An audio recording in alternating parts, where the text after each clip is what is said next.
Buenas tardes a todos los alumnos que se están conectando.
Buenas Hola, noches. buenas noches, profe.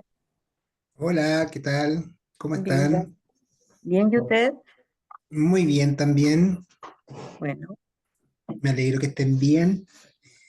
Bueno, a ver, vamos 15 conectados en estos momentos. Quiero comentarles el tema de la evaluación que va a estar subida ahora apenas terminemos la clase. Va a estar subida en el portal. Es una evaluación que está en formato Word.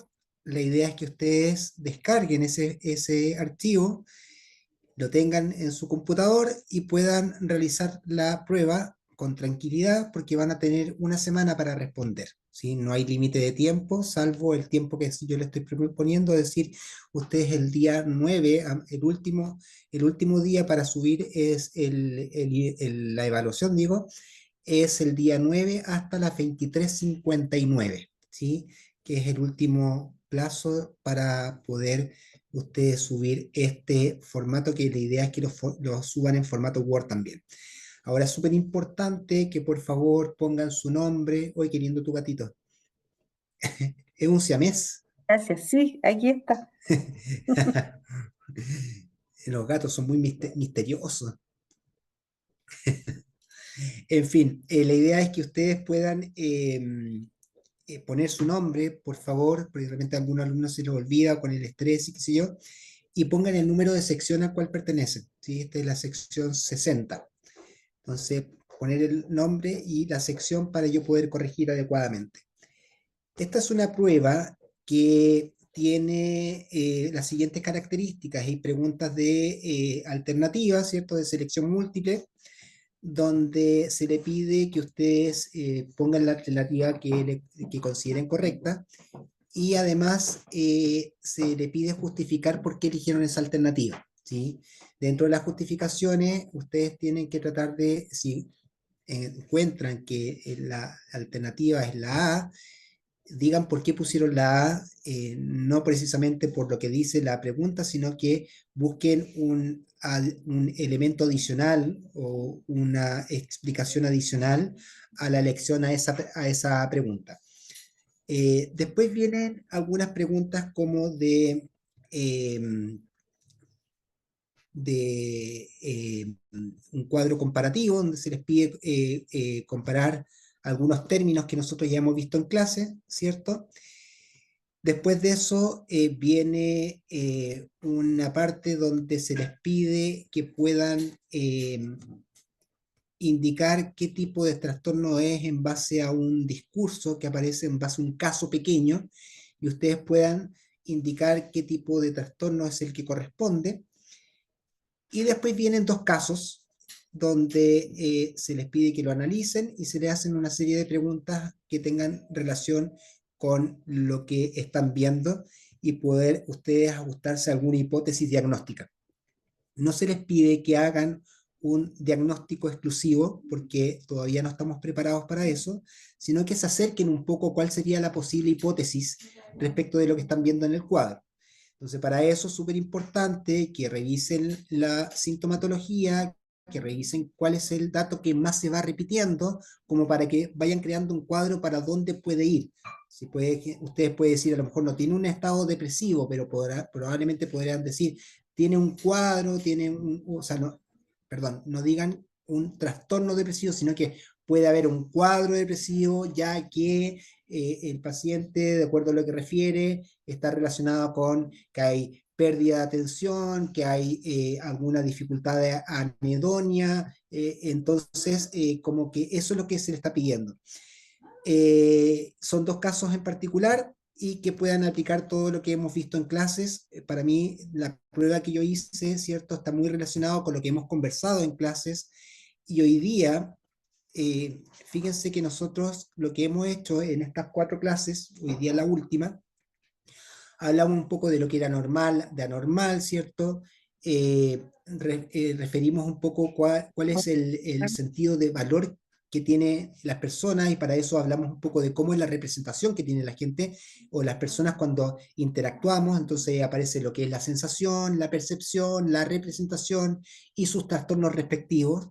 Después empezamos a hablar de los trastornos del pensamiento, donde entendíamos que el pensamiento estaba dividido en 4 partes, ¿cierto? El pensamiento, la estructura del pensamiento, vimos la velocidad del pensamiento, vimos el contenido del pensamiento y vimos el control del pensamiento. Entonces, yo lo que único que no me acuerdo es que hasta aquí vimos la clase pasada, ¿alguien me pudiera decir? ¿O en qué diapo quedamos? Hasta las 4 formas del pensamiento, profe. Tengo apuntado yo por lo menos. Perfecto. Profesor, Ya, sí, eh, sí, sí, dígame. profesor, resulta que estaba buscando la clase, la que hizo la última, Y no no está en aparece, la plataforma, ¿cierto? no aparece. Sí, yo la busqué y tampoco me aparece. De hecho, hablé con la persona encargada y no me supo responder. De hecho, le voy a preguntar de nuevo, porque él está Sí, todavía porque trabajando. yo estuve tratando de escuchar la clase el miércoles pasado, pero tenía mi mente cerrada porque pasó un evento muy horrible. Me conecté para poder olvidarlo, pero no, no, no capté nada de la clase pasada, entonces por eso. Chuta, que lo lamento, no te voy a preguntar qué pasó porque estás delante de mucha gente, entonces, pero ¿resolviste tu problema? No, es un duelo. Uf, pucha, qué tremendo. Por eso Ok, yo quería ver la clase, la última, poder ya captarla, verla bien, pues para poder dilucidarla bien, para poder captarla mejor. Entonces, por eso está atenizada esa clase, por eso sí que lo andaba buscando. sí, entiendo. Estoy preguntando, denme un segundo, estoy preguntando en este momento a la persona No, está bien, encargada. está Hola, bien, está bien. me están preguntando por la clase anterior en el módulo 60. Este es el módulo 60, ¿cierto? Sí. O sea, en la sección 60. Sección 60. están preguntando por la clase anterior.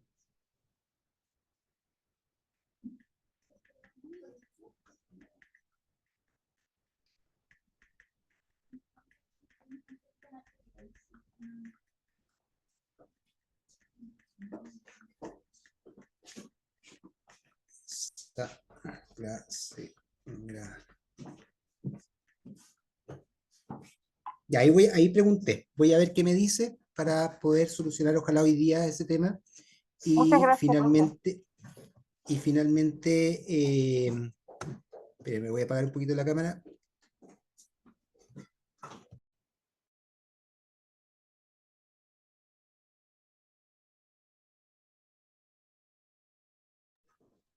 Ahora sí. Y ojalá que lo podamos solucionar ahora antes que terminemos la clase, ¿ya? Ya, Ok, veamos. ¿Qué me está diciendo Carla? Hola, profesor, buenas tardes. ¿La evaluación es grupal o es individual? La evaluación va a ser individual, esta evaluación, ¿sí? Las siguientes dos van a ser grupales. Yo creo y tiendo a pensar que van a ser máximo de 4 personas. Ahora, si hay personas que no logran hacer un grupo, no hay problema que la hagan individual. ¿Sí? Eso no hay ninguna dificultad. Pero esta prueba la hice de tal forma donde vimos todo el material que hemos revisado hasta el momento, ¿cierto? Y hoy día nos toca ver la psicopatología de la afectividad, que me parece un tema tremendamente relevante, donde vamos a poder identificar algunos trastornos. Entonces, vamos a partir, voy a compartir pantalla. Eh, Vamos a revisar un caso en parte a propósito de esta parte de la materia y estamos súper alineados con los tiempos. Yo estaba un poquito atrasado, pero nos pusimos al día ya la clase pasada, así que como que tengo todo súper estructurado. Entonces, en ese sentido, como que ya los conocimientos y conceptos que hemos entregado están entendidos, creo yo, ¿cierto?, por todos ustedes, y eso permite, o me permite entender de que ustedes pueden realizar una prueba de mejor forma y con bastante información en general. Ok, hoy día nos corresponde hablar de la psicopatología de la afectividad. Básicamente la afectividad, la psicomotricidad no la voy a pasar, sin embargo va a estar en las diapos. La psicomotricidad no va a estar incluida en la prueba, sino que va a estar incluida hasta lo que es la parte afectiva. Entonces, para poder entender lo que significa el afecto, vamos a comprender que es una forma que tenemos los seres humanos para poder demostrar nuestras emociones y sentimientos. Espérenme, que aquí me contestó Matías. Hola, profesor, ingrese a su cuenta de Zoom a través de su navegador, luego busque la opción grabaciones y transcripciones, y ahí debe estar su clase grabada. Si no, lo más probable es que se encuentre en su computador. A ver.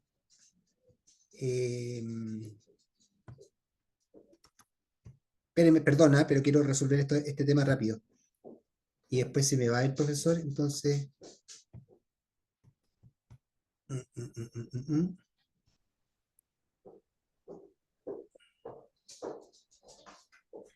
Tiene que revisarlo en directo en Zoom, profesor, a lo mejor.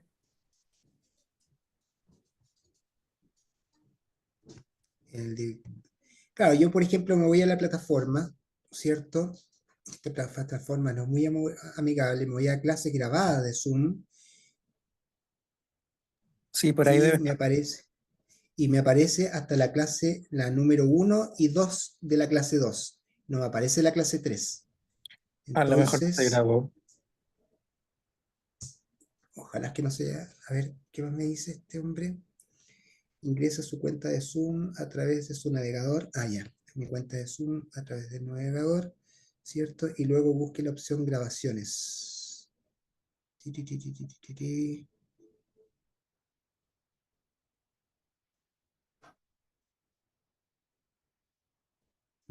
Más subtítulos, pizarra, notas,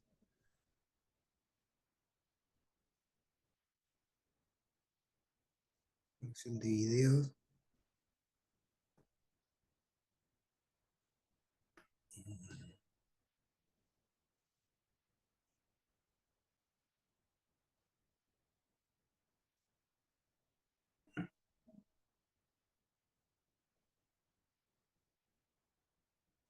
Ok, grabaciones y transcripciones. Denme un segundo.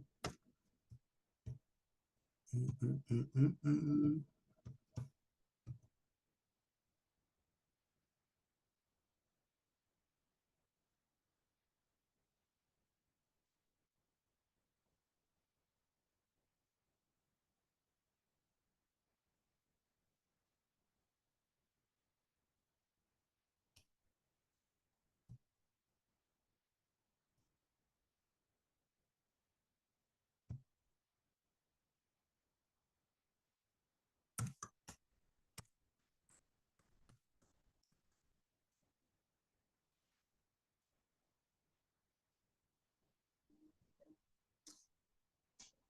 No me quiero ahondar tanto porque voy a perder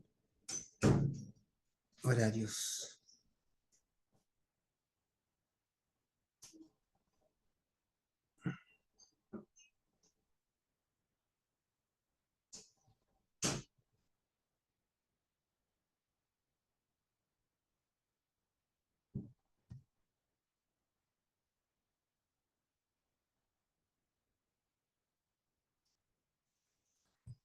No, voy a tener que verlo, pero voy a hacer todo lo posible para poder rescatar esa grabación, ¿ya? Debe estar en mi computador grabada, porque yo sí efectivamente reviso que, que se esté grabando cuando entro al Zoom, ¿ya? Profesor, Ya, Eh, profesor, sí, dígame. lo otro sería que en caso de que no la encuentre, que grabe unos, no sé, 10 minutos como resumen de lo que fue la clase y que la suba.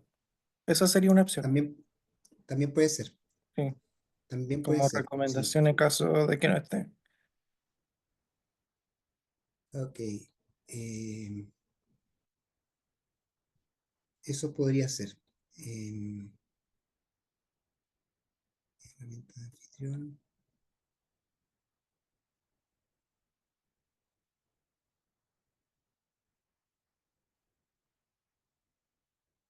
O que le pregunte a la otra sección, a lo mejor ellos la pueden descargar y compartirla.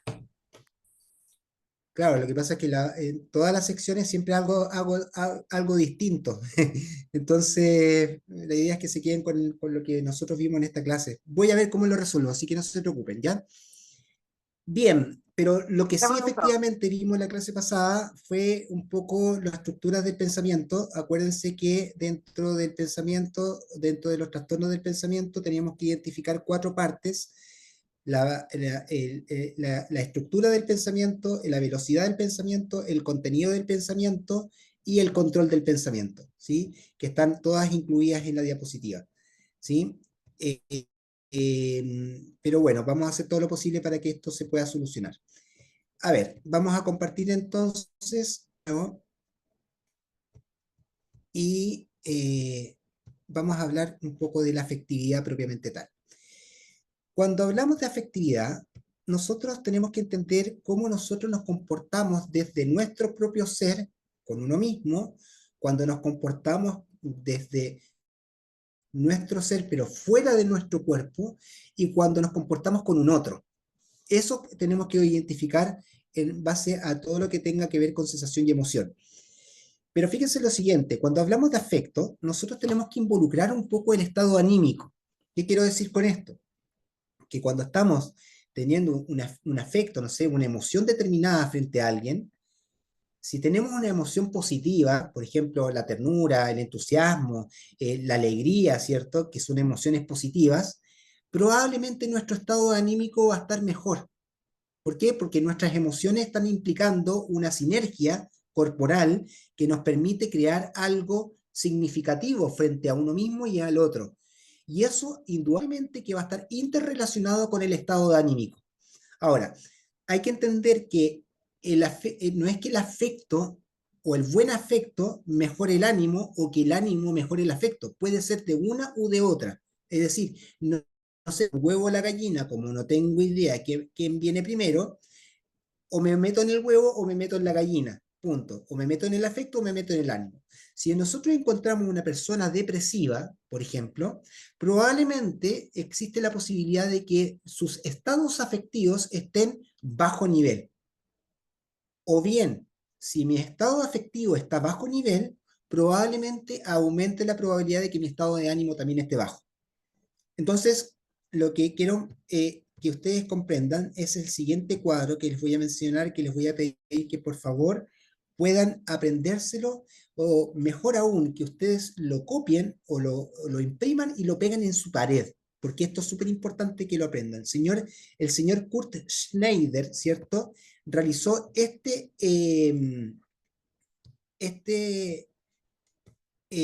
cuadro. Espérate que me aparecen los...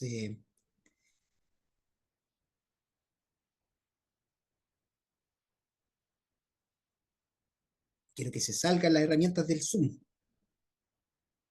No me aparece la pantalla completa.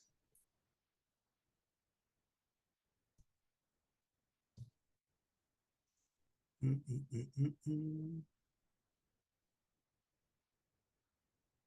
Yo sé que ustedes lo ven, pero yo no lo alcanzo a leer, entonces... eh, ¿Este profesor o otro? ¿ah? Este que está aquí lo copiara, otro. No, este mismo, el que están viendo ustedes visualizando en estos momentos. Ya, es que Entonces, antes que me lo cambie, para no cambiarlo espéreme. para pasar a pantallazo. Bueno, para poder sacar, tomar un pantallazo. Pues, para tomar Ya. un pantallazo. Entonces, el señor Schneider identificó dos puntos. Uno, lo que se llaman sentimientos de estados, y otro, lo que se llama sentimientos de valor. Sentimientos de estado es un estado particular que me pasa a mí y que me pasa fuera de mí. Es un estado particular, un estado anímico particular. Y el sentimiento de valor es el valor que le doy a mi forma de ser y el valor que le doy a un ser ajeno a mí. Entonces, fíjense lo siguiente. Voy a agrandar esto de nuevo. El sentimiento de estado está dividido en dos partes. Uno, experimentados como propios de mi propio cuerpo, y otros experimentados como de fuera de mi cuerpo. Y aquí vamos a experimentar estados particulares. De los estados propios del cuerpo, que son sentimientos de estado, de un estado particular, un estado X en que estoy, voy a tener estados agradables y estados desagradables. Fíjense, cuando yo tengo un estado agradable desde lo mío, hay una frescura corporal, yo tengo vigor, me siento vigoroso, tengo un ímpetu para hacer algo, hay una sensación de bienestar, me encuentro verdaderamente contento conmigo mismo y estoy con una necesidad de querer tener una energía particular vigorosa para realizar una acción determinada. Eso es experimentado desde el propio cuerpo en términos agradables.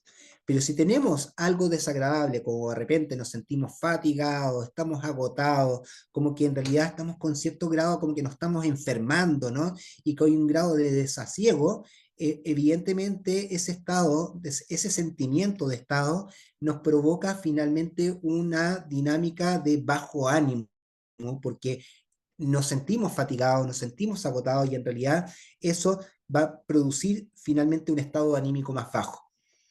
Ahora, fuera de nuestro cuerpo, los sentimientos agradables que vamos a tener, sentimientos de estado, vamos a tener un estado alegre, vamos a estar de buen humor, podemos tener sentimientos de felicidad, vamos a estar jubilosos, con una serenidad muy tranquila, ¿cierto? Vamos a estar como satisfechos y como confiados de nosotros y de los demás. Entonces, eso ocurre, ¿no? Cuando estoy verdaderamente demostrando estos sentimientos y cuando soy capaz de demostrarlos, imagínense cuando yo expreso buen humor, cuando expreso felicidad, cuando expreso una serenidad particular. La otra persona de alguna manera la va a relacionar como que me siento vigoroso, me siento bien, como que estoy como de un buen ánimo. Pero en la parte desagradable aparece la tristeza, la pena, hay temor, siento miedo, ¿cierto? Siento como un malestar frente a alguien, ¿no? Es decir, como que tengo un desaliento, como que en realidad las cosas no me están pasando como yo quiero, me siento hasta desesperanzado porque siento que las cosas no me resultan como yo quiero, hay un desgano, ¿cierto? Incluso siento un poco de vacío en mi cuerpo, donde tengo un estado particular bajo, ¿sí? Hasta puedo sentir rabia conmigo mismo, puedo sentir envidia por la otra persona, hasta celos, ¿sí? Porque me está ocurriendo algo que está fuera de mi cuerpo relacionado con una situación externa, que es finalmente un estado emocional. Ahora, los sentimientos de valor, que son propios que uno tiene, ¿cierto? Los afirmativos está la fuerza, el orgullo, hay una sensación de superioridad, como que me siento una persona exitosa, como que estoy incluso sintiéndome hasta rebelde frente al mundo porque soy capaz de poder relacionarme evidentemente bien y con eficiencia y eficacia, ¿cierto? Y puedo lograr o proponerme ciertos desafíos para lograr alguna experiencia determinada. Pero en la parte negativa está la insuficiencia, me da vergüenza, como que ya no soy capaz de enfrentar una situación determinada, como que me pongo tímido, como que siento que la otra persona me va a decir algo más fuerte y yo no voy a ser capaz de reaccionar. Hay una sensación de arrepentimiento, como que no tengo ganas de hacer algo porque no tengo el ánimo de hacerlo. Y el sentimiento de valor ajeno, claro, cuando son afirmativos, uno ya presenta amor, tengo cariño frente a la persona, puedo tener un grado de confianza frente a a esa persona importante, puedo lograr una empatía, ¿cierto? Puedo sentirme simpático, pues soy una persona comprensiva, respetuosa, ¿cierto? Logro tener interés por la persona e incluso tengo la capacidad de admirar a alguien. De hecho, cuando uno logra la capacidad de admiración, que es un sentimiento importante, positivo, uno se reconoce, lo que uno está admirando en realidad es lo que uno tiene en sí mismo. Por ejemplo, yo cuando conocí a mi señora, ella trabajaba en una cafetería de la universidad cuando yo estaba estudiando, y bueno, yo era un poco tímido, entonces me dediqué a observarla. Y cada vez que iba a la cafetería, después salía de clase, me tomaba un café y me sentaba en una silla particular y veía a mi señora, como era la administradora de la cafetería, se relacionaba con su gente de trabajo, se relacionaba con los alumnos, se relacionaba con los profesores, tenía una dinámica muy divertida, la gente se reía con ella. Yo decía, ¡uy, qué chora esta galla, qué simpática, qué bien! Y en el fondo lo que estaba viendo un poco era cuando admiras a alguien, es un poco lo que tú puedes tener también por dentro, aunque a lo mejor no sea muy desarrollado, pero probablemente lo que tú admiras de alguien es porque a ti también lo quieres tener o porque lo tienes y no está desarrollado. Entonces, cuando uno logra una admiración por alguien, evidentemente hay un sentimiento de valor que en realidad se expresa en tu mismo sentir y tiene la necesidad de compartirlo con esa persona. Oye, ¿sabes qué? Qué interesante lo que haces, me encanta cómo te manejas, me encanta cómo te mueves, es una persona súper dinámica, etcétera. Entonces, eso es un sentimiento que está creado a partir de la forma en que uno lo expresa. Si yo no lo expreso, si yo no expreso una emoción, lo que va a ocurrir es una patología, porque cuando uno reprime emociones, finalmente esas emociones se te empiezan a confundir. Y ahí uno, ¿qué es lo que ocurre? Cuando tengo una interpretación de alguien, cuando interpreto cómo es alguien en particular, aparece el odio, el rechazo, uno empieza a desconfiar de alguien, sobre todo si alguien te ha jugado chueco, aparece el desprecio, la hostilidad, la burla, el desgano, ¿cierto? O te sientes despechado. Pero la idea de esto es que esto ocurre de manera no natural en las personas, pero lo importante es cuando yo le estoy dando importancia a un sentimiento negativo, ¿cierto? Versus a un sentimiento más bien positivo.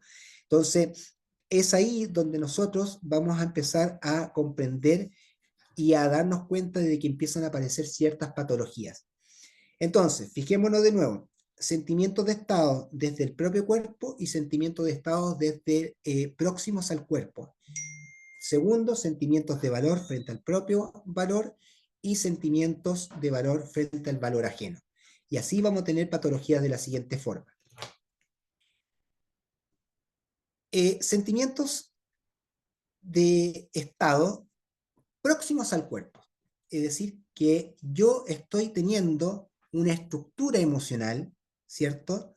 De desagrado, ¿cierto? Aparecen síntomas fisiológicos como problemas de atención y concentración, problemas de memoria, angustias, taquicardia, bruxismo, sequedad bucal, sudoración de manos, temblor en las manos, sudoración corporal, miedo desproporcionado a ciertas cosas que generan un estado ansioso. Luego de ese estado ansioso aparece un desgaste físico y emocional muy grande y aparece la tensión, donde estoy inquieto, nervioso, estoy excitable todo el tiempo, entonces ando como prácticamente reaccionando de manera impulsiva porque esa tensión me permite reaccionar sin medir las consecuencias. Es decir, la impulsividad es una conducta sin medir las consecuencias de esa acción.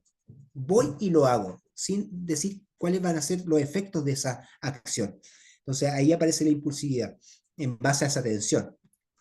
La tristeza vital, claro, un estado de mucha pena, la persona está muy abatida, físicamente se siente como agotado, ¿cierto? Porque en realidad no logra comprender un poco o no logra sentir efectos positivos frente a una emoción y aparece esa tristeza.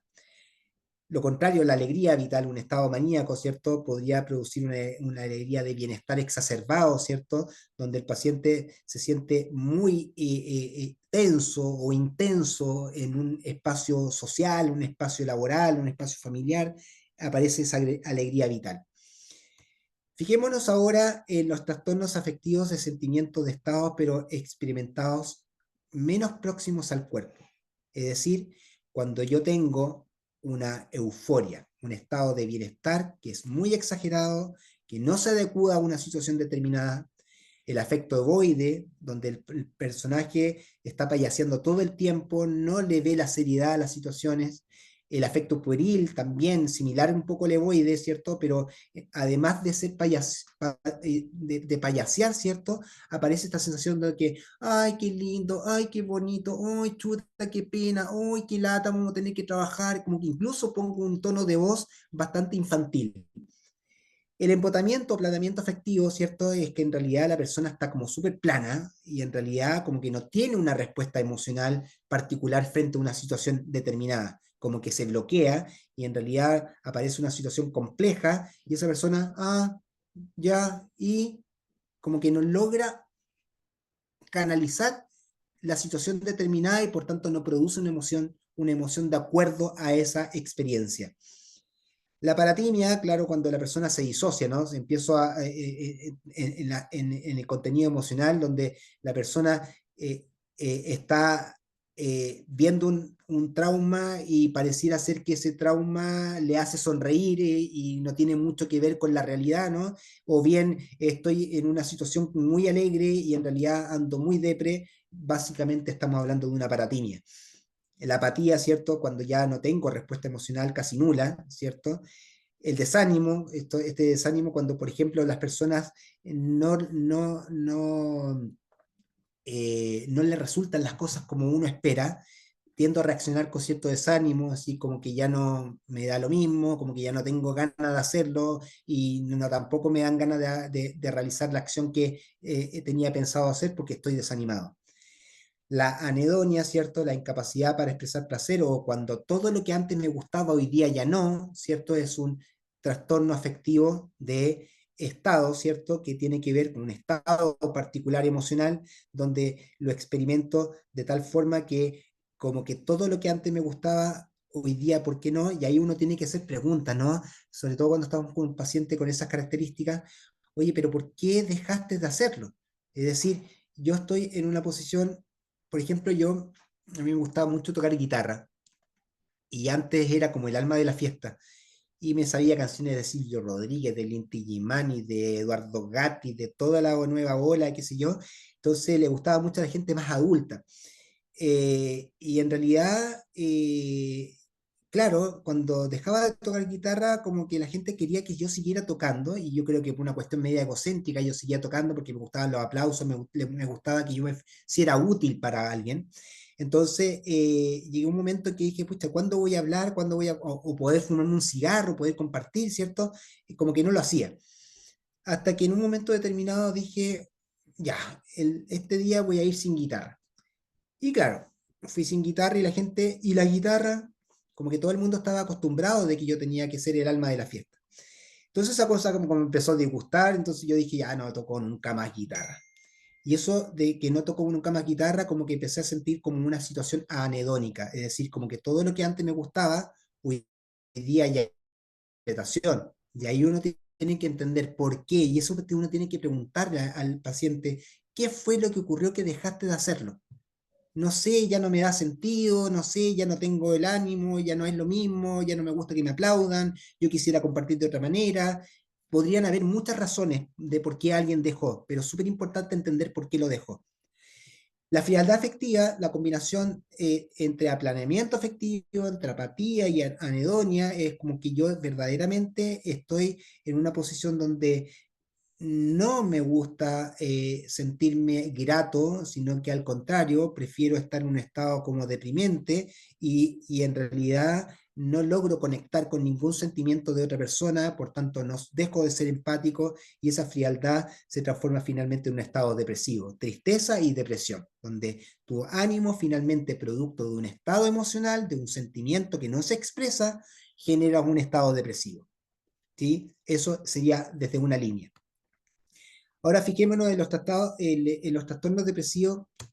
eh, ah, eh, los trastornos de valor, ¿sí? Fijémonos en los sentimientos, vimos recién los sentimientos de estado, ahora fijémonos en los sentimientos de valor. Desde vivencias propias, por ejemplo, los sentimientos de sobrevaloración. El paciente se siente que es el más seco de todos y se siente súper fuerte, una persona muy especial. Hay un sentimiento que tiene que ver con que yo, en cierto modo, estoy valorándome de una manera particular exacerbada. Un sentimiento de valor de minusvalía, que es lo contrario, el paciente se siente inútil, incapaz de poder realizar algo, incapaz de poder sentir que puede lograr algún objetivo, como que no soy capaz de esto, entonces creo a partir de ese sentimiento un pensamiento automático, yo no sirvo para tal cosa. Por ejemplo, alguien quiere cantar, no, yo soy malo para cantar. En realidad, probablemente alguien le dijo que era malo para cantar y se quedó con eso.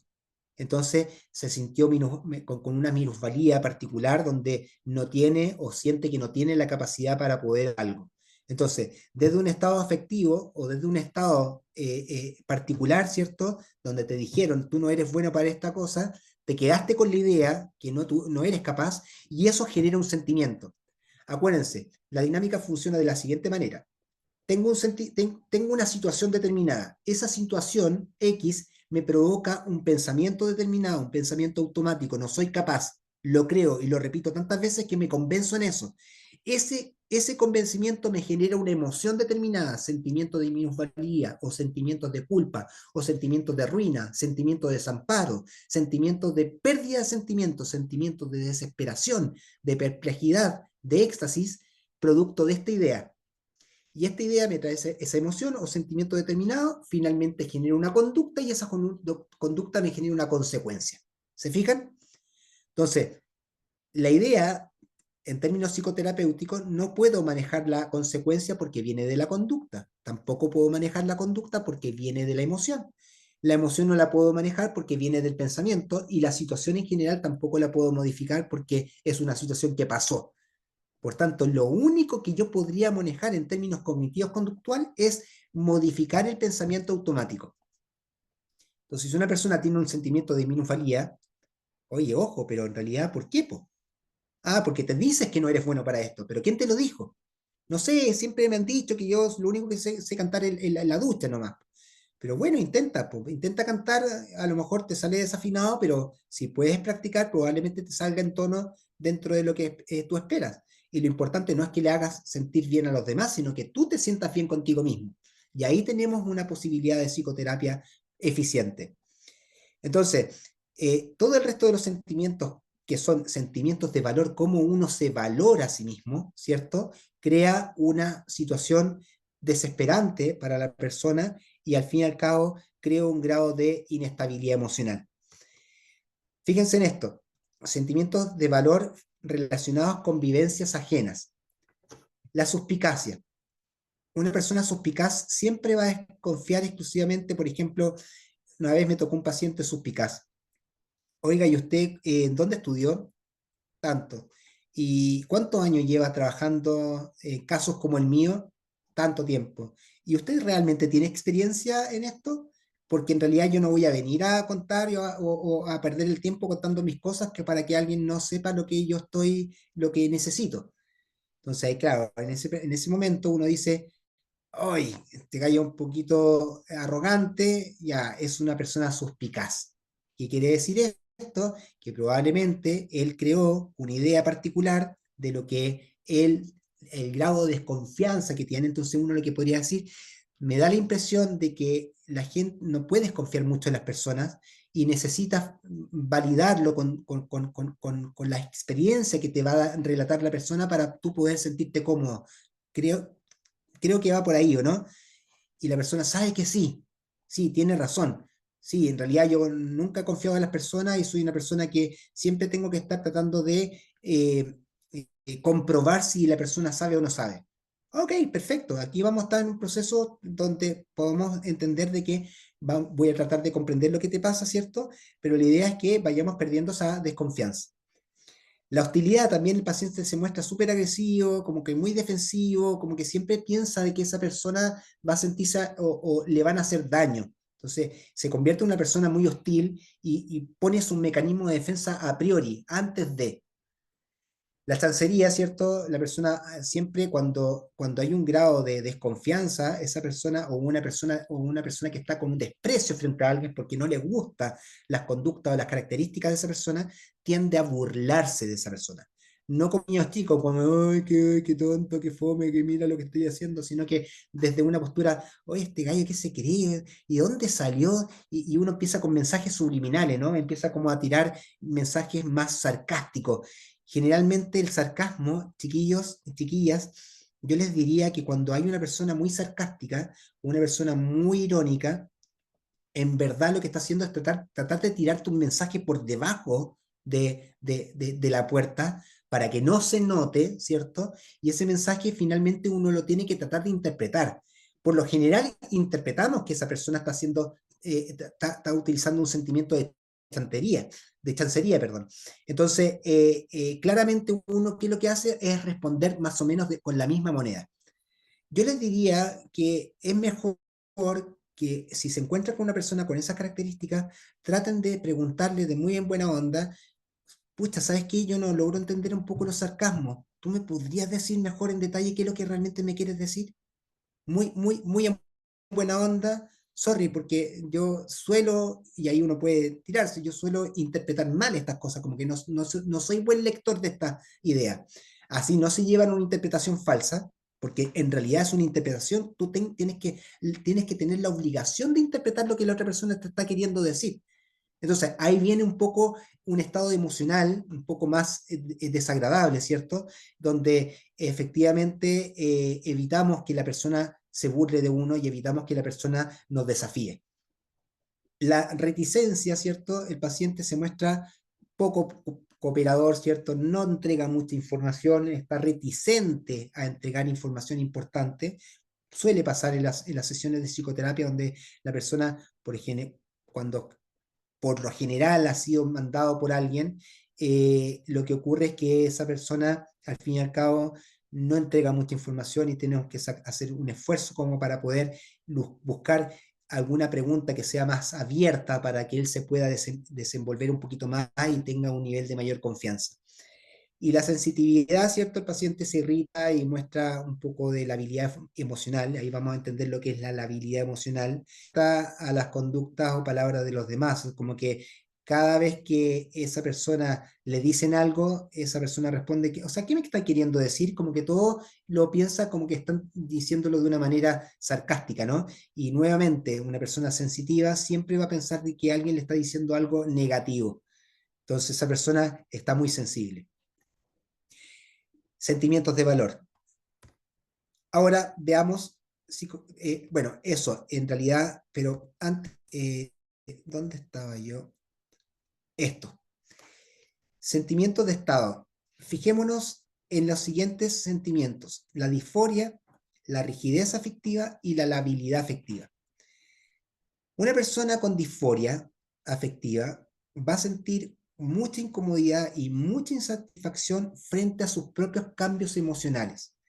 Y cuando yo tengo insatisfacción, por de repente estoy súper contento y de repente me da una rabia de la nada, siento insatisfacción. Y cuando yo me siento insatisfecho, ¿por qué me pasó esto?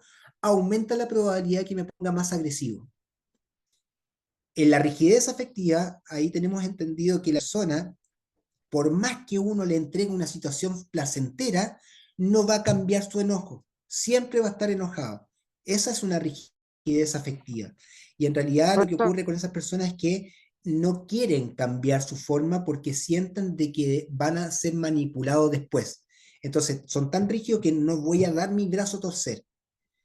Y la labilidad afectiva van a haber cambios bruscos, repentinos en el tono. Me refiero al tono, a la intensidad afectiva. Es decir, esa persona va a estar muy contenta en un momento determinado y puede mostrar mucha alegría y puede ser de hecho muy intenso, donde te ama, te adora, te quiero comer con patas, ¿cierto?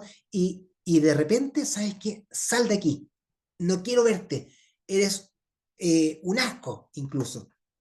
Esos son cambios bruscos repentinos en el tono afectivo. Entonces, si nos fijamos en estos tres puntos, bueno, ahí tenemos un poco otras, por ejemplo, el miedo, ¿cierto? O el pánico.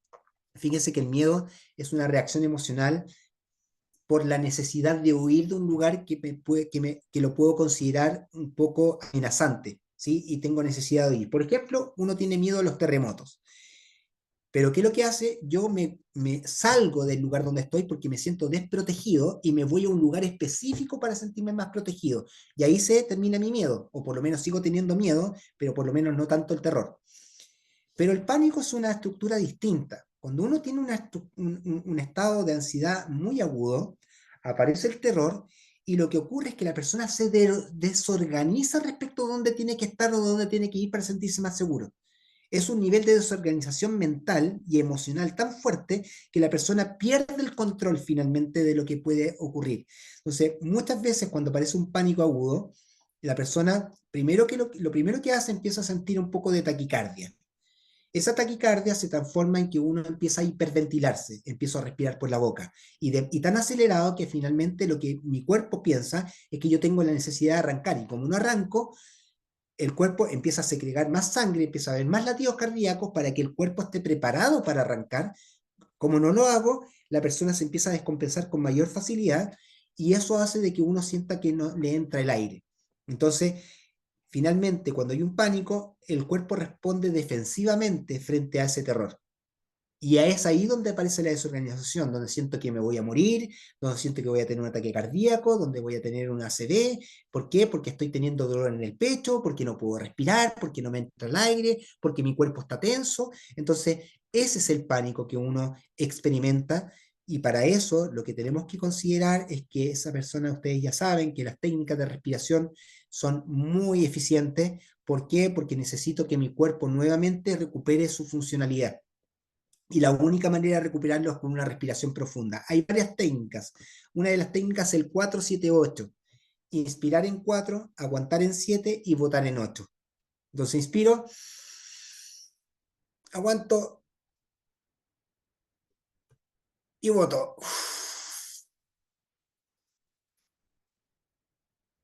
Sigo respirando normal y vuelvo a hacerlo por segunda y por tercera vez. Espérenme, ¿alguien me está hablando? Mm,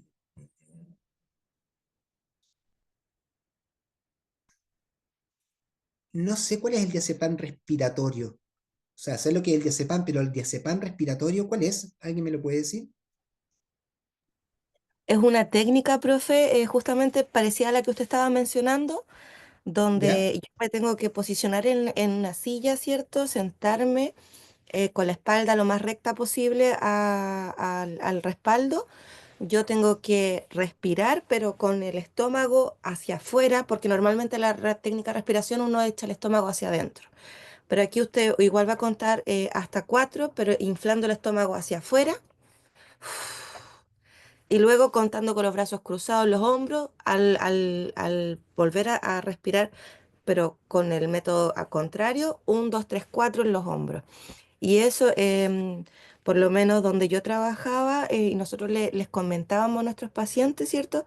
De salud mental, la eficacia es igual que un diazepam de 10 miligramos sublingual. Ajá, perfecto. Ya, sí, ahora entiendo por qué el concepto metafórico del diazepam Exacto. respiratorio.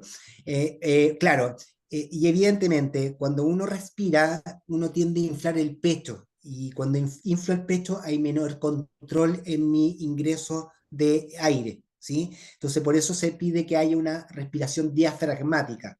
De hecho, uno se pone la mano en el estómago y cuando inspiro, inflo el vientre.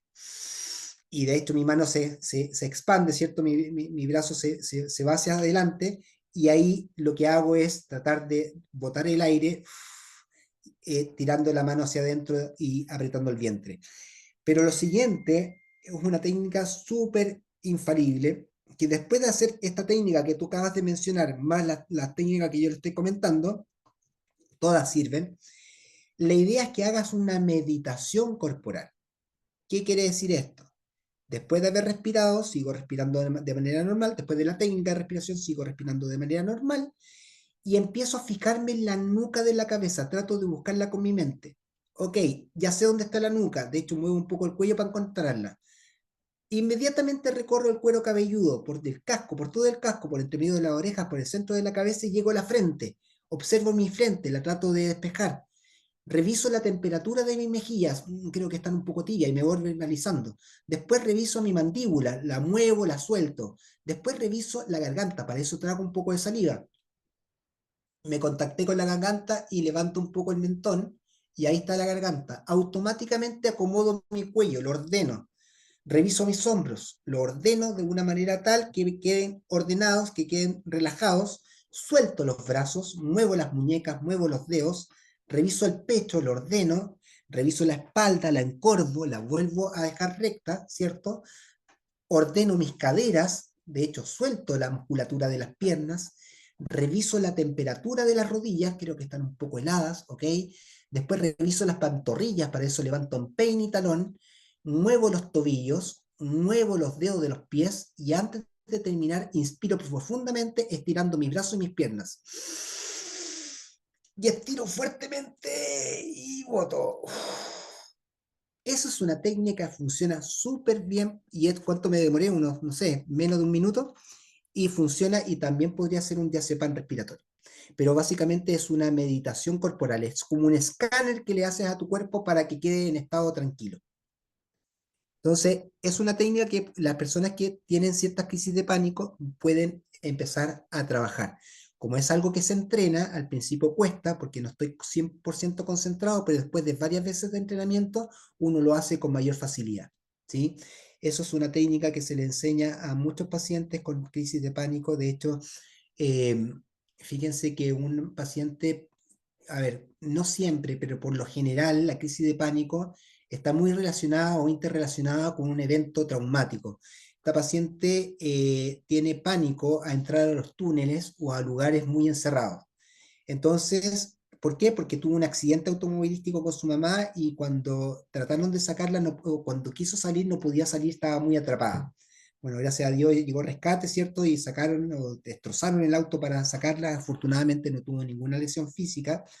Ya recuperándose, ella nunca pudo viajar nuevamente a Viña, porque la única manera de viajar a Viña, si no es en avión, es en bus o en auto, y tienes que pasar por los túneles, el Prado o el Zapata. Entonces, cada vez que, o la vez que lo intentó, no fue capaz y se tuvieron que volver. Imagínate, devolverte por el túnel es imposible casi. Entonces tuvo que estacionar el auto, pedir que llamaran de urgencia para que el auto se devolviera rápidamente por donde venía. Daniela, cuéntame.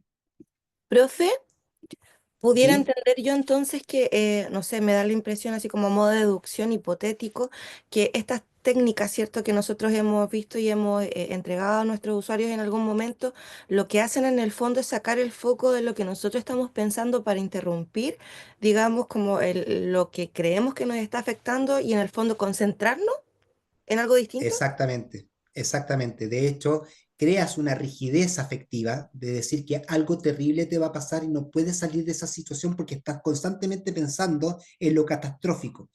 Y si tu mente se dedica netamente a pensar en lo catastrófico porque no tienes escapatoria y por tanto hay una descompensación. Entonces, ¿qué es lo que se espera? Que la persona interrumpa ese pensamiento y busque otra manera de pensar como para poder organizar su corporalidad, para poder organizar su estado mental. Sí, efectivamente tiene que ver con eso. Súper. Entonces, la paciente indudablemente, claro, tuvo que utilizar un ansiolítico, ¿cierto? Le dieron un clonazepam, además del clonazepam le dieron una sertralina, que es un antidepresivo que le ayuda a mantener un estado anímico más estable, porque con un estado, si hay un estado afectivo muy disfórico, una labilidad afectiva, aumenta la probabilidad de que esa persona sienta mayor desorganización. Entonces, esa desorganización finalmente trae un estado anímico que no te permite sentir mayor seguridad contigo mismo, como que todo se te diluye en las manos, como que no tienes la posibilidad de controlar. Entonces el antidepresivo, dicen los psiquiatras, que ayuda mucho a mantener un estado más estable, anímico, para poder lograr mejorar en tu capacidad de raciocinio frente a la problemática irracional. ¿Sí? Entonces, imagínate entrar en un túnel, no puedo, se me empieza a cortar la respiración y no puedo pasar para allá. Evidentemente que estamos en una situación de problema donde estamos dándonos cuenta que el paciente se está deteriorando. Ahora, la psicoterapia tiene que ver con esto y el paciente, claro, en una semana empezamos también a trabajar la desensibilización sistemática, además de las técnicas, es decir, vas a tener que ir a acercarte al túnel en auto, ¿cierto? Ojalá que alguien te acompañe y ver qué te pasa antes de ingresar al túnel.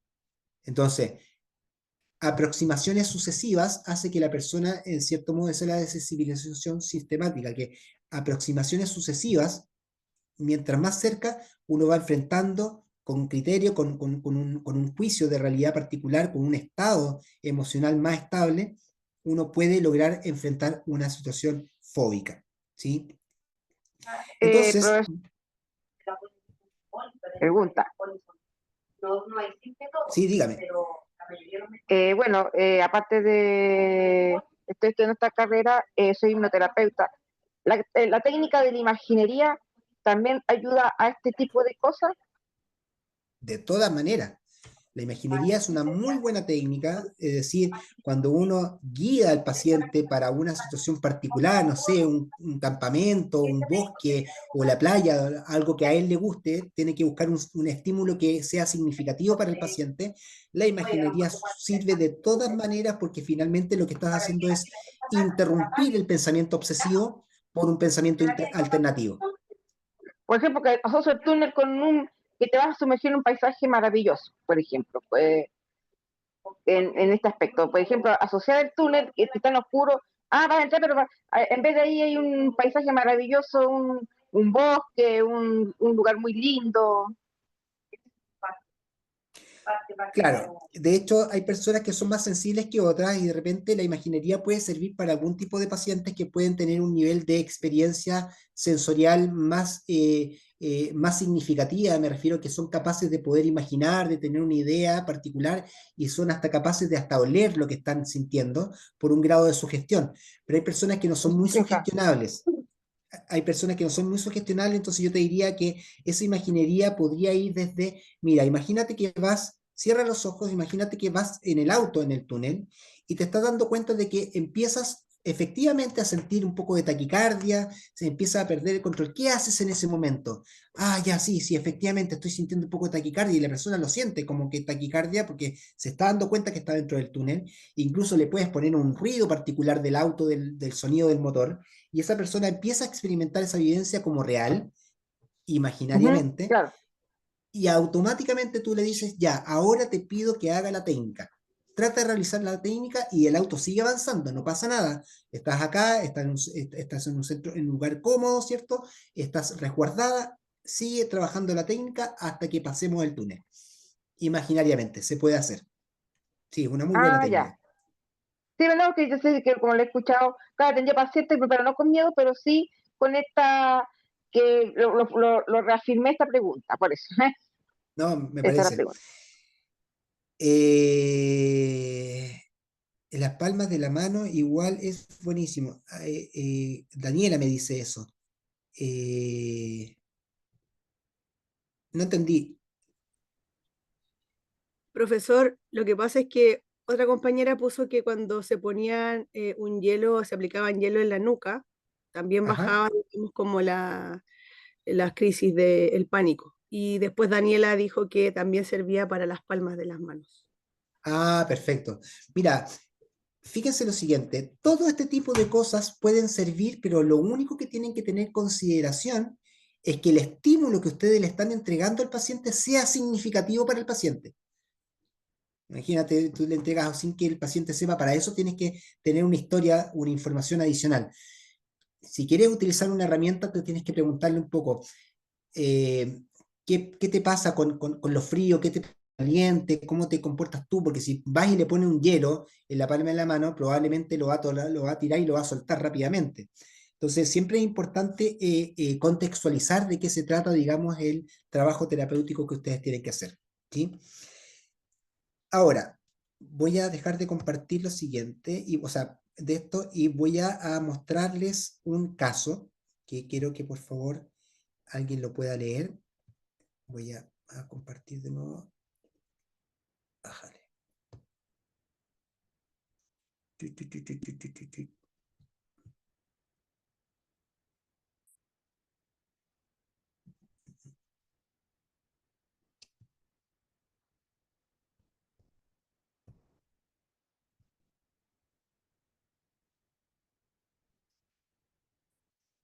Tu, tu, tu, tu, tu. Y acá está.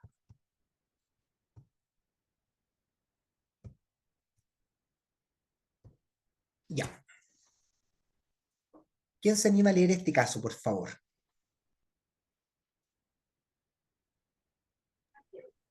Yo.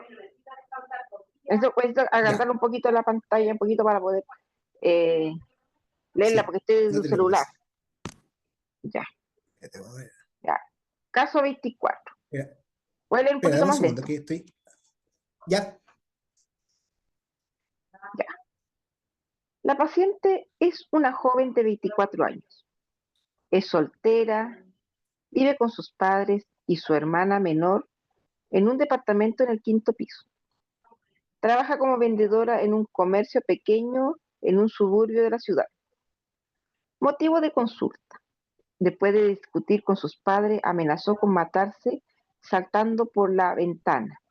Los padres no sabían qué hacer y llamaron al médico de familia, el que lo derivó a un servicio de psiquiatría.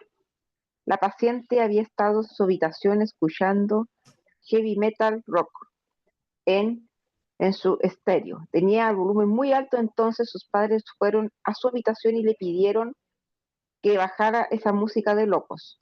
Ella se rehusó y comenzó otra pelea. Cuando su madre apagó el estéreo, la paciente abrió la ventana y amenazó con saltar. Después de mucho discutir a los gritos, aceptó ser enviado al hospital. Una vez allí, aceptó quedarse, porque la situación en la casa se había vuelto casi imposible. De acuerdo a sus padres, esta situación había sido catastrófica.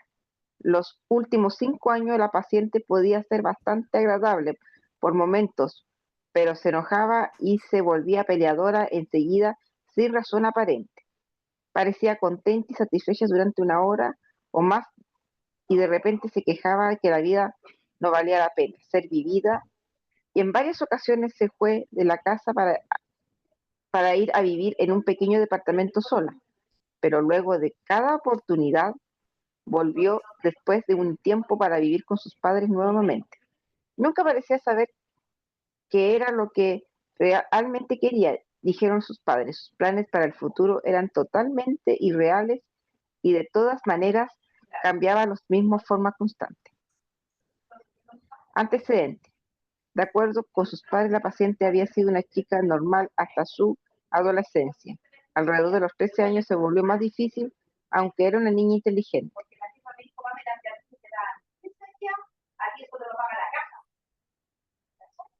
Una niña inteligente, parece comenzar con su nota.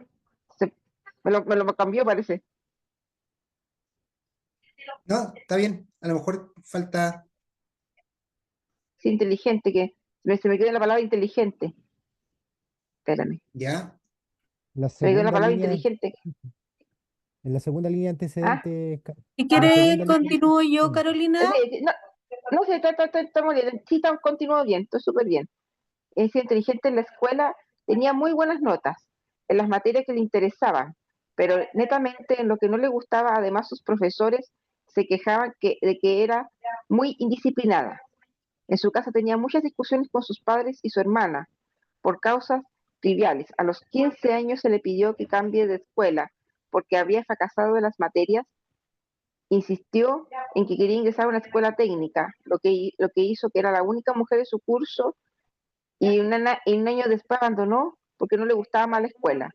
Comenzó un curso de arte en otra escuela, pero pronto desertó de todo y comenzó a trabajar en un negocio como vendedora.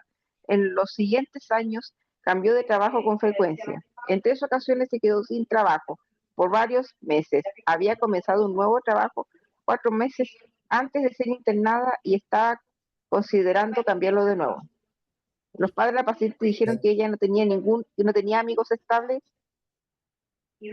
que no tenía, a ver, los padres del paciente dijeron que ella no tenía amigos estables y que rompía las relaciones sin mayores razones.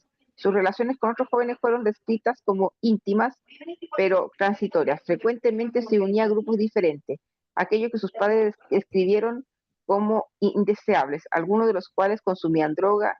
Aparentemente la paciente nunca había avanzado en consumo de estas. Datos actuales. La paciente era bastante atractiva y se vestía bien. La primera vez que llegó al hospital fue insolente y discutidora. Después de un rato, sin embargo, se calmó y cooperó. Reconoció tener frecuentes sentimientos de ansiedad y depresión y que en realidad no sabía bien quién era, por qué se comportaba de la manera que lo hacía. Cuando le preguntó acerca de sus preferencias sexuales, dijo no saber si le atraían más los hombres o las mujeres, aunque sus padres le reprochaban ser una chica perdida. Ella nunca había tenido una relación sexual con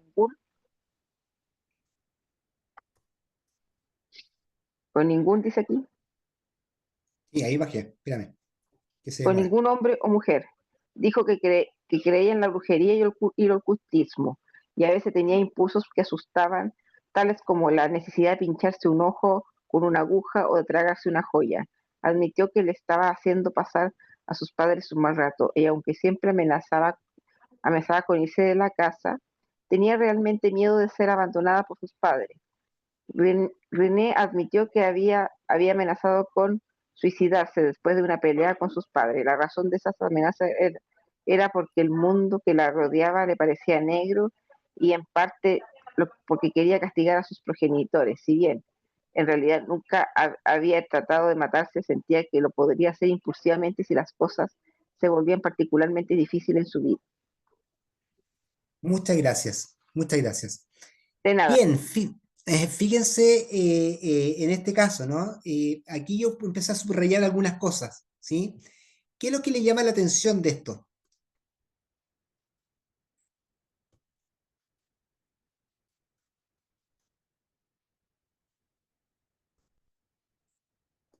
Las conductas bruscas. Ya, perfecto. El amenazar siempre con irse y volver en el fondo al mismo lugar donde empezó.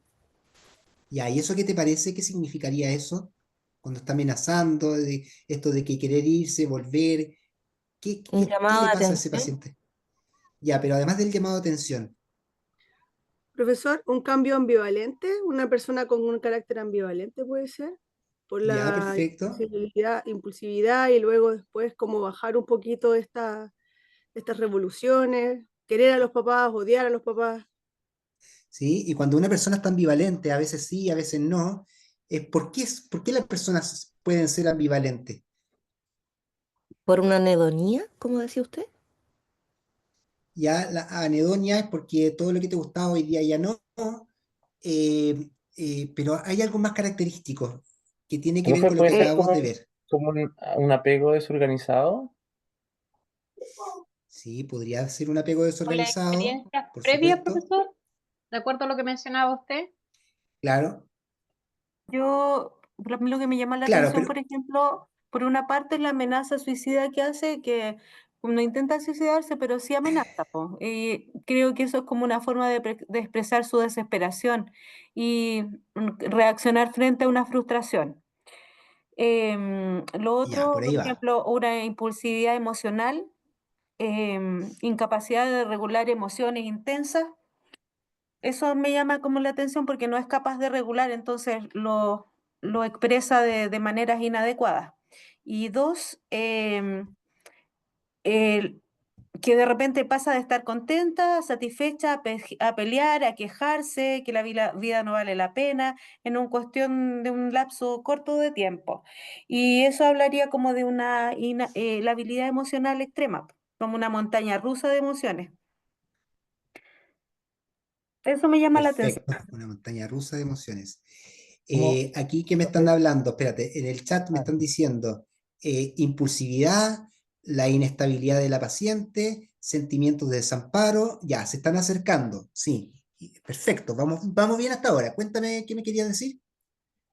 bueno, como hipótesis, yo creo que parte por un sentimiento de ansiedad, creo que hay depresión, miedo al abandono, confusión Ok, con respecto a su identidad, posibles problemas afectivos, trastorno de la personalidad, anoté también desregularización emocional, eh, eso como hipótesis preliminares. perfecto, sí, también te vas acercando, muy bien. Y lo otro Hay que veo, miedo, ¿cierto? sí, profesor, perdón. Yo también lo que veo, por ejemplo, el papel de que juega la familia, también hay una comunicación como disfuncional en la familia porque los padres la intervención de los padres parece a que agrava esto. La describen como insolente, pero también como una chica perdida, un ambiente familiar que no logra contener ni comprender las emociones y eso aísla más a la chica. Exactamente, muy, Dijéramos muy en bien. hipótesis, podríamos decir que la chica con esa ambivalencia podría ser un trastorno límite de la personalidad, borderline. ¿Quién me dijo eso? Perdón, que no vi Yo, quién fue que me habló. Angélica, Angélica, ok. Chiquillos, busquen por favor el código, espérenme, déjenme, busquen el código F, es el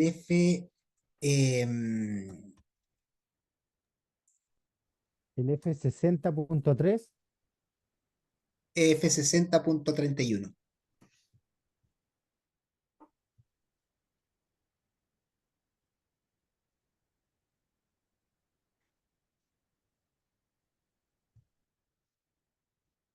sí, ahí aparece como referirse al código protocolo, un sistema de etiquetas, referirse al trastorno límite de la personalidad, F60.3.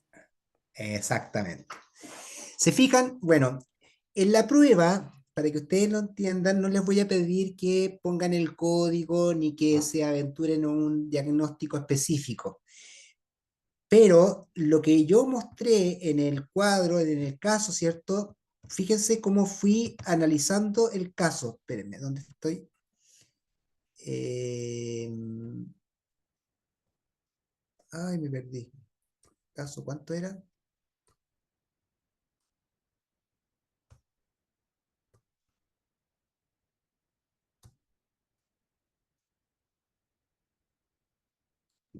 ¿25? ¿Caso 25 era? ¿Sí? Vamos a revisar. Era caso 24. Ah, 24. 24. Ya, aquí lo estoy buscando.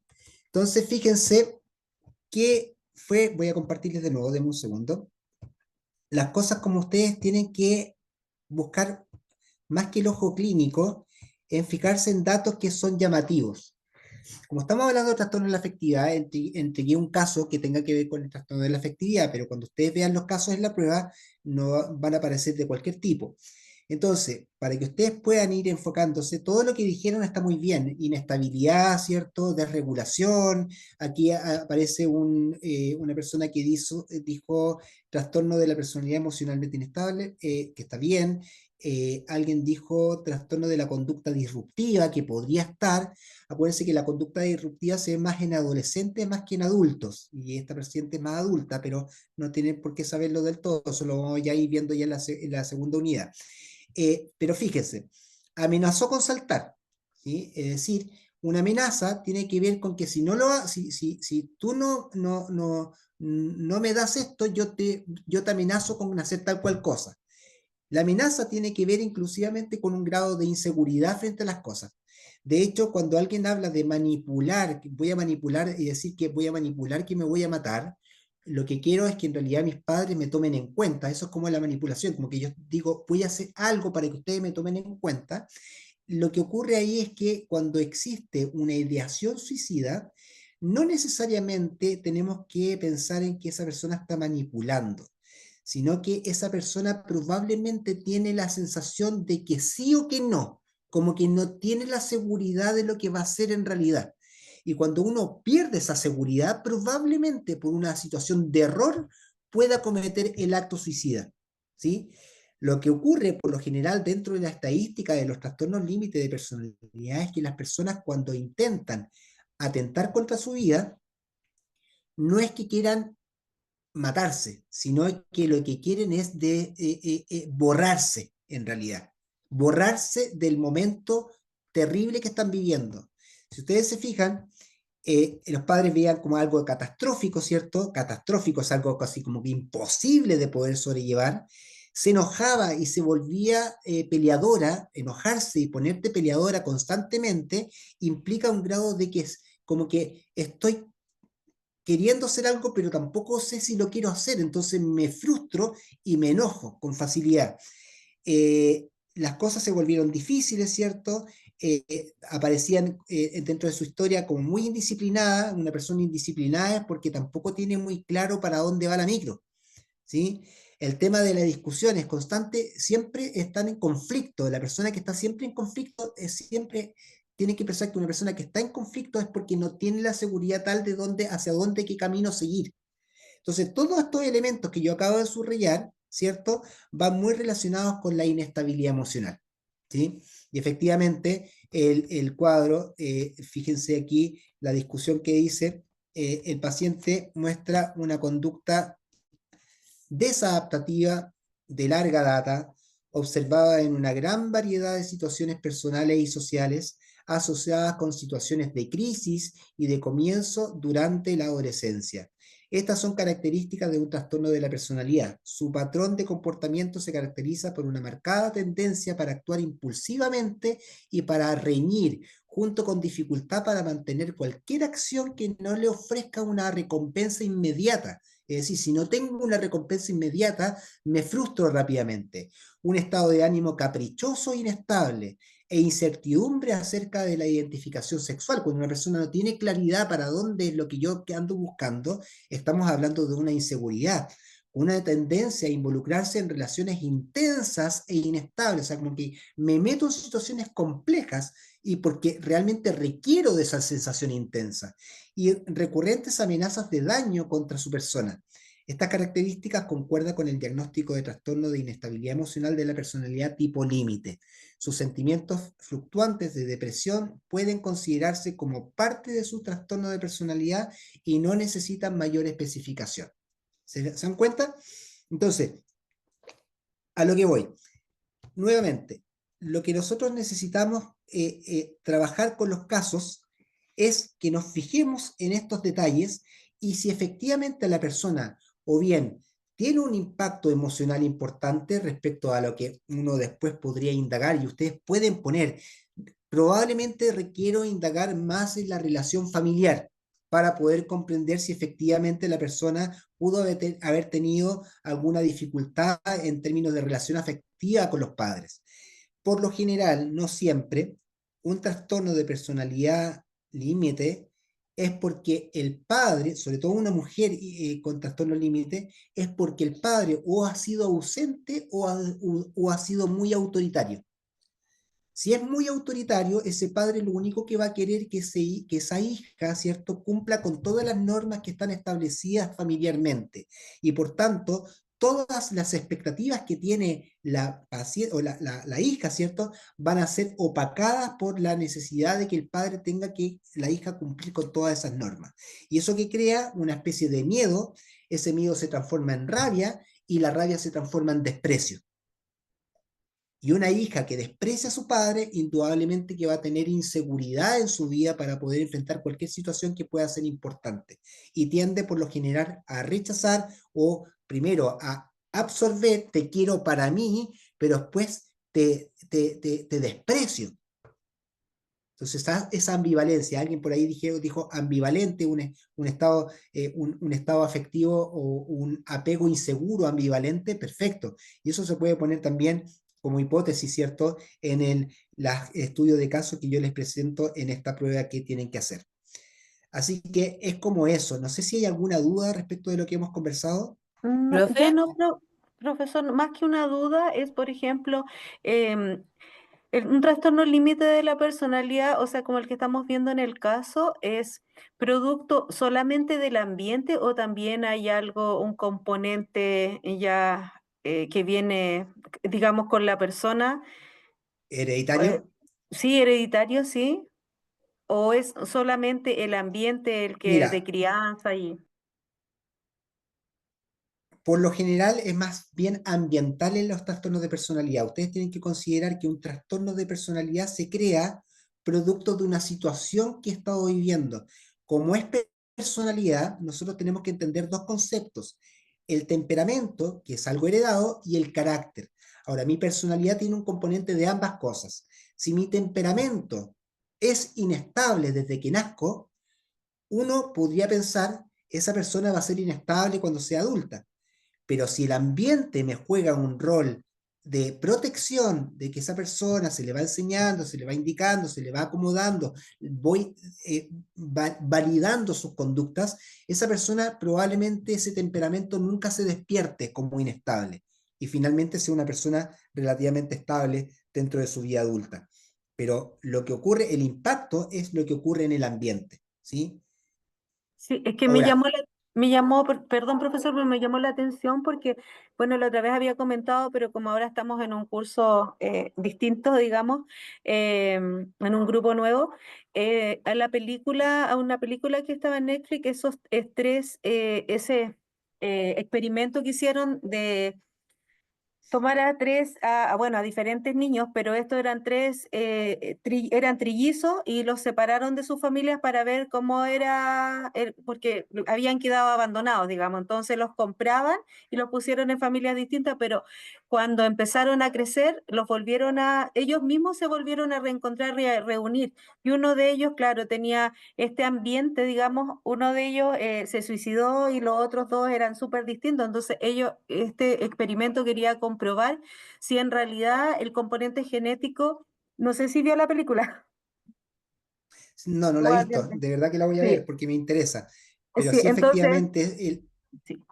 Ese componente, claro, digamos, genético que traían, porque eran justamente todos los niños que sacaron en esa época, eran chicos de madres drogadictas en situación de calle, entonces obviamente si estaban embarazadas, no querían tener a sus hijos o bien no los podían tener.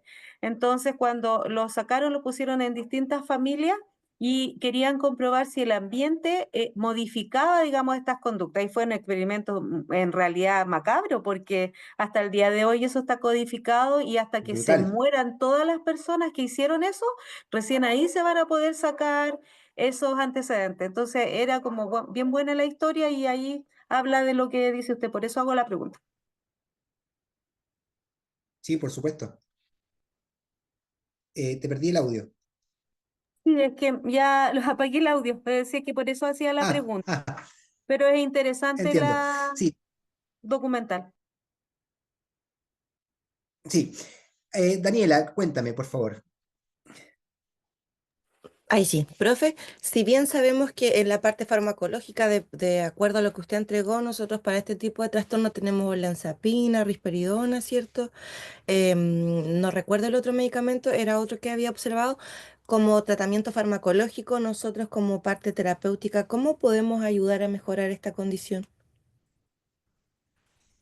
Claro, lo que ocurre es dentro de los trastornos de personalidad más complejos que se han visto es el trastorno limítrofe de la personalidad, precisamente por esta desregulación emocional que existe. Entonces, lo que se ha estudiado y lo que se ha comprobado que efectivamente funciona bien es la terapia conductual dialéctica de la Marshall Linehan, ¿sí? Es el famoso DBT. La terapia conductual dialéctica implica una sección donde te encuentras con un grupo de personas con este trastorno que es acompañado por monitores y terapeutas, 2 terapeutas y 2 monitores para un grupo de 6 a 8 personas, donde comienzan a hablar un poco de sus experiencias. Y fíjate lo que va a ocurrir. En estas reuniones, por lo general, estas pacientes, cuando se ven reflejados en otro, empiezan a tener discusiones, obviamente por su grado de inestabilidad emocional, porque se sienten un poco que amenazadas constantemente. Entonces, a no ser que estén más compensadas, pero cuando están en esta posición de inestabilidad emocional, aparecen estas discusiones, y esas discusiones generan un dialecto particular, por eso se llama terapia conductual dialéctica, donde en base al relato yo logro comprender cómo la otra persona pudo salir de una dinámica determinada. Pero al mismo tiempo, además de esta terapia grupal, se hacen terapias individuales con el paciente para trabajar específicamente el tema que le generó conflicto en la sesión grupal. Ahora, este es un trabajo que se está haciendo aquí en Chile, en Santiago, hay varios centros de terapia conductual dialéctica y ha funcionado bastante bien para que la persona logre compensar un poco su estado emocional, que implica un poco la necesidad de controlar mejor sus emociones.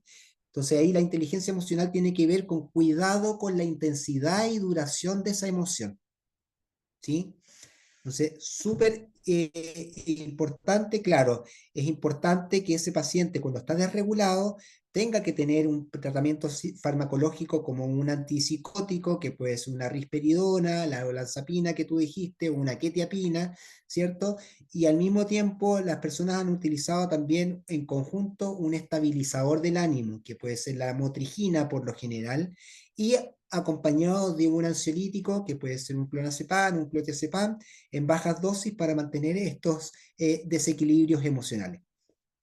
Y con la psicoterapia, indudablemente que hay veces que el tiempo o el ambiente no está propicio, entonces igual te llegan pacientes con trastorno límite de la personalidad.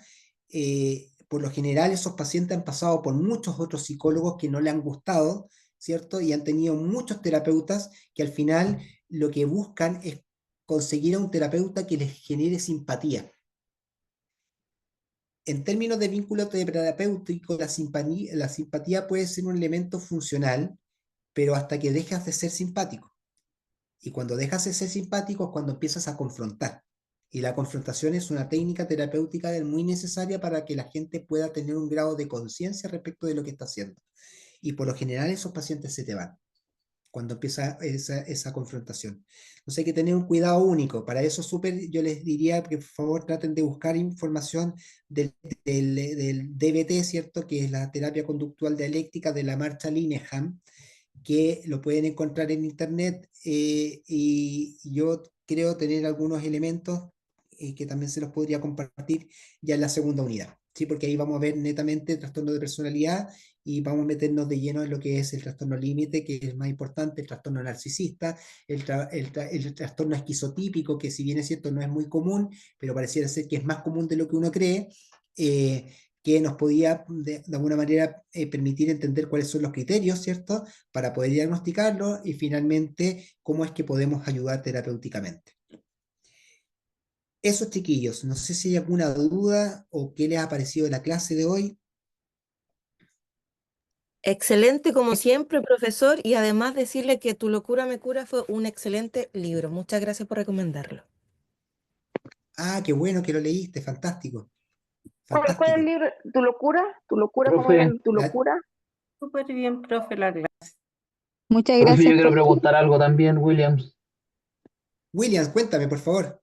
Para el borderline podría estar apropiada, por ejemplo, la terapia cognitivo-conductual o Sí, el PNL. dentro de la terapia Programación cognitiva, neurolingüística.